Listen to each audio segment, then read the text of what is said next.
हाय छात्रों, good morning. किरण classes channel पे आप सभी का स्वागत, वंदन एवं अभिनंदन है। आपके बीच में चौरसिया सर आ चुके हैं। आज हम लोग बहुत ही महत्वपूर्ण टॉपिक सीखेंगे, भूकंप यानी अर्थक्वेक।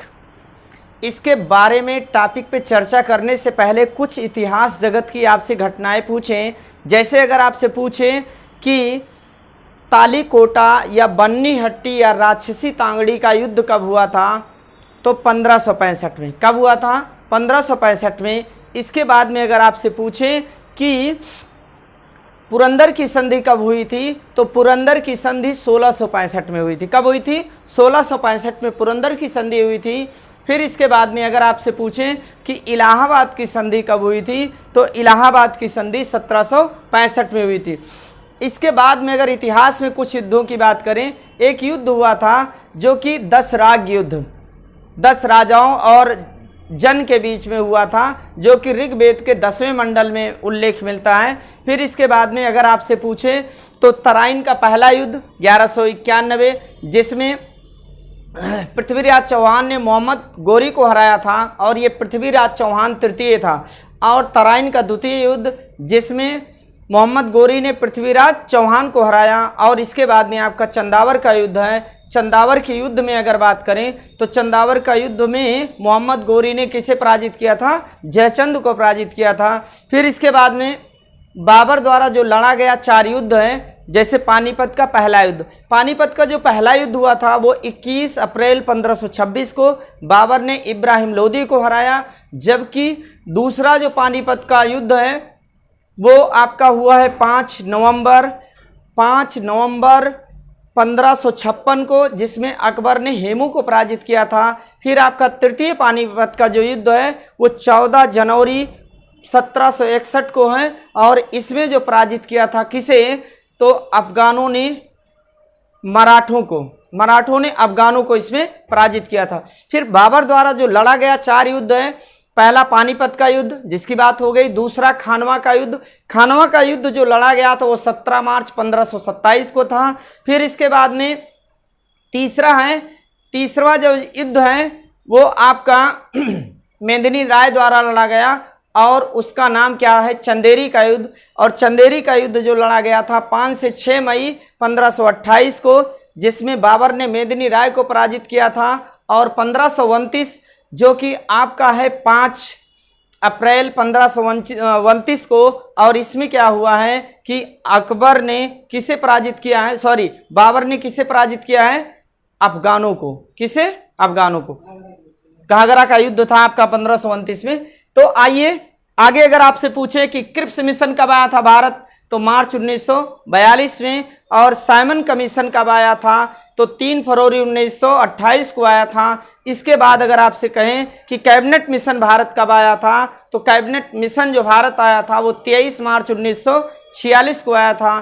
तीनों गोल मेज सम्मेलन जो की बात करें तो 1930, 31 और 32 में तीनों गोल मेज सम्मेलन हुआ है। द्वितीय गोल मेज सम्मेलन में किसने प्रतिभाग किया था, तो गांधी जी ने प्रतिभाग किया था द्वितीय। और तीनों में किसने प्रतिभाग किया था, तो भीमराव अंबेडकर ने। यानी पहला और तीसरा जो गोल मेज सम्मेलन है वो नवंबर माह में आयोजित होता है, जबकि जो द्वितीय गोल मेज सम्मेलन है वो कब आयोजित होता है? सितंबर माह में।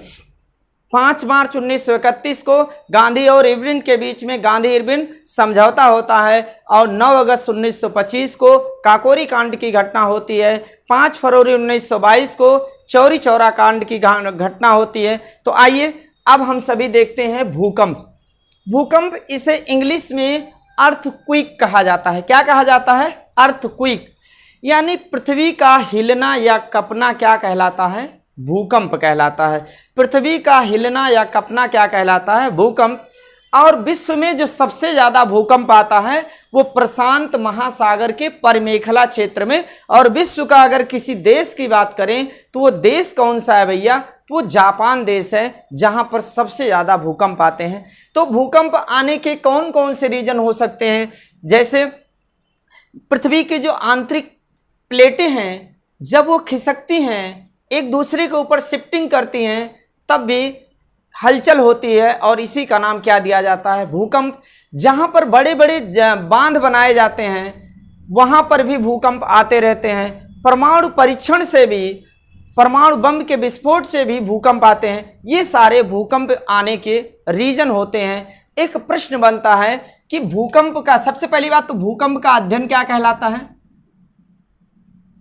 भूकंप के अध्ययन की बात करें तो भैया जो भूकंप का अध्ययन है वो सिस्मोलॉजी कहलाता है। सिस्मोलॉजी जो है ये भूकंप का अध्ययन है। भूकंप का अध्ययन क्या कहलाता है? सिस्मोलॉजी। और सिस्मोग्राफ नामक यंत्र से, सिस्मोग्राफ नामक यंत्र से भूकंप का मापन किया जाता है। लेकिन इसकी मापनी दो है।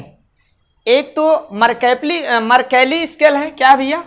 मर्कैली स्केल पर है,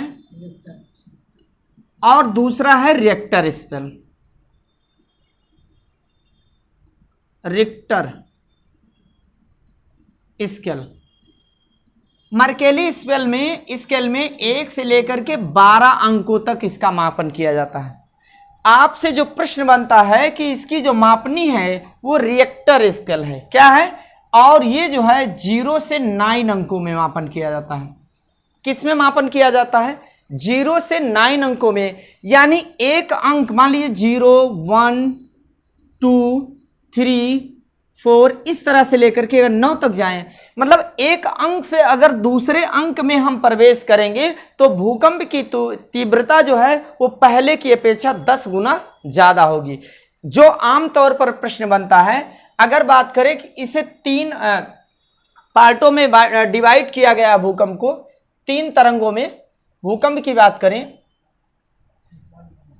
तो भूकंप आपकी 3 तरंगों में, आपका मैं यहां लिख देता हूं, भूकंप जो है भैया ये 3 तरंगों में बटी हुई है।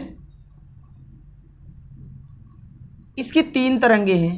पहली आपकी प्राथमिक है, और ये आपकी द्वितीयक है। इसी को अनुप्रस्थ भी कहा जाता है, और ये आपकी तृतीयक। तृतीयक को धरातलीय तरंग के नाम से भी जाना जाता है। किस नाम से? धरातलीय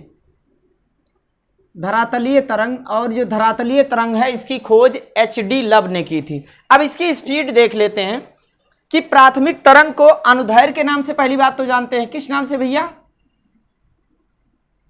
अनुदैर्घ्य के नाम से इसे जानते हैं। और इसकी जो तरंगे हैं, इसकी तरंग की जो स्पीड है 8 से 14 किलोमीटर प्रति सेकंड है। 8 से 14 किलोमीटर प्रति सेकंड है। और आगे अगर हम लोग बात करें द्वितीयक की जो चाल है, इसे ही अनुप्रस्थ के नाम से जानते हैं। अनुप्रस्थ के नाम से जानते हैं। और ये भैया इसकी जो स्पीड है 4 से 6 किलोमीटर प्रति सेकंड है। 4 से 6 किलोमीटर प्रति सेकंड है। और जो इसकी स्पीड है तृतीयक की, ये है, इसकी स्पीड मान के चलिए कि 3 से 4 किलोमीटर प्रति सेकंड है। और एक प्रश्न बनता है कि सबसे अधिक विनाशकारी तरंग कौन सी है? तो ये धरातलीय तरंग है, क्योंकि इसकी स्पीड जो होती है वो कम होती है, और स्पीड कम होने के कारण ये सबसे ज़्यादा क्षति यानी नुकसान पहुंचाने वाली होती है। कौन सी? तृतीयक यानी धरातलीय तरंग। और कभी कभी प्रश्न बनता है कि धरातलीय तरंग की खोज किसने की थी? तो खोज HD लव ने की थी। किसने की थी? HD लव ने इसकी खोज की थी। और ये भैया जो प्राथमिक तरंग है ये तीनों माध्यम से होकर गुजरती है, ठोस, द्रव और गैस। ठोस भैया ये आपका ठोस, द्रव और गैस तीनों के रूप में जाती है। और ये अनुप्रस्थ होती है, ये महासागर यानी जल में जाकर के विलीन हो जाती है। अब सीधी सी हम आपसे एक प्रश्न करें कि भूकंप आने से पहले वायुमंडल में किस गैस की अधिकता हो जाती है, तो उसे नोट किया जाए। वो गैस है भैया रेडान गैस। कौन सी गैस है? रेडान गैस, जिसे अक्रिय गैस कहा जाता है। यह भी प्रश्न बहुत बार बन चुका है कि भूकंप आने से पहले वायुमंडल में किस गैस की अधिकता होती है, तो रेडान गैस। और एक प्रश्न आपसे, एक प्रश्न याद रखिएगा कि भारत को कितने भूकंप जोनों में बांटा गया है, तो 4 भूकंप जोनों को। भारत को, यह प्रश्न बहुत बार बन चुका है, भारत को 4 भूकंप जोनों में बांटा गया है। और बांटा कहां से गया है, यानी 2, 3, 4, 5, ये आपका 4 भूकंप जोन है। पहले ये 5 भूकंप जोन में था, अब इसमें भूकंप 1 और भूकंप 2 जोन को मिलाकर के 1 कर दिया गया, यानी वर्तमान भारत में भूकंप के कितने जोन हैं, 4 हैं। सबसे ज्यादा खतरनाक जोन कौन सा है, 5वां जोन है। और सबसे कम खतरनाक जोन कौन सा है, दूसरा।